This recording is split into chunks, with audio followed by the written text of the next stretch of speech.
लेते हैं। क्यों? वो ज्यादा सुखी हैं, हम भी करके देख लें तो क्या बुराई। लेकिन भैया विचलित मत हो, कलयुग आपको कितना भी प्रभाव दिखावे, आप अपने पथ का त्याग मत करो, आप अपनी निष्ठा का त्याग मत करो, आप अपने नियम का त्याग मत करो, लगे रहो बस अपने क्रम पर। तो ये अवगुण जो हैं ये कलयुग के रूप में, पर यही अवगुण यदि ठाकुर जी के प्रति प्रस्तुत कर दिए जाएं तो यही गुण बन जाएंगे। क्रोध ठाकुर जी से हो, नाथ सूरदास जी पर आपने कृपा की, भक्तिमती मीराबाई पे आपने कृपा की, इतने सब वैष्णवों पे आपने कृपा की, हम इस योग्य तो नहीं पर हम पे थोड़ी तो करो नाथ।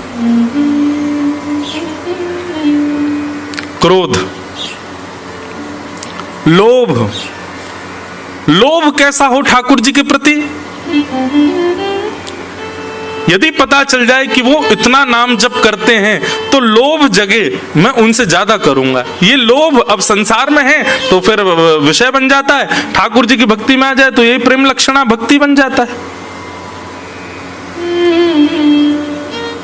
अब यहां पर जो शब्द प्रयोग किया गया लालसा, लालच, लालच अच्छा नहीं है, लालच बुरी, लेकिन यहां पर क्या कह रहे हैं? कृष्णोपासन लालसा। यदि कृष्ण की उपासना का लालच है, कथा सुनने का लालच है, वृंदावन जाने का लालच है, भक्त बंदों से मिलने का लालच है, तो वो लालच अच्छा है। एक प्रकार से संसार में करो तो सब विषय हैं, लेकिन ठाकुर जी के सन्मुख प्रस्तुत कर दो तो सब भक्ति है। कृष्णोपासन लालसा। नारद जी महाराज इसलिए घूमते हैं द्वारिका में कि चलते फिरते कभी ना कभी कहीं ना कहीं ठाकुर जी दिख जाएं, मिल जाएं, उनका दर्शन हो जाए। बहाने से जाते हैं द्वारिका के द्वार पर, और द्वार पर जाकर के कहते हैं भिक्षाम देहि। मानो कभी भिक्षा लेकर के श्री कृष्ण भीतर से आ जाएंगे तो मन प्रसन्न हो जाएगा।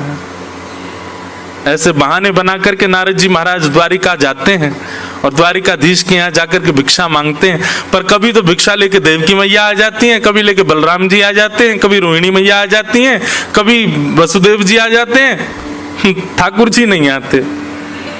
ठाकुर जी तो पहले ही विचार कर लेते हैं ना, जो जिस भाव से आ रहा होगा वही भाव पूर्ण नहीं होने दूंगा। अब नारद जी तो पात्र लेके खड़े भिक्षाम देहि, और भीतर से आ रहे हैं वसुदेव जी। नारद जी कहते जिसके लिए आया वो तो आया ही नहीं।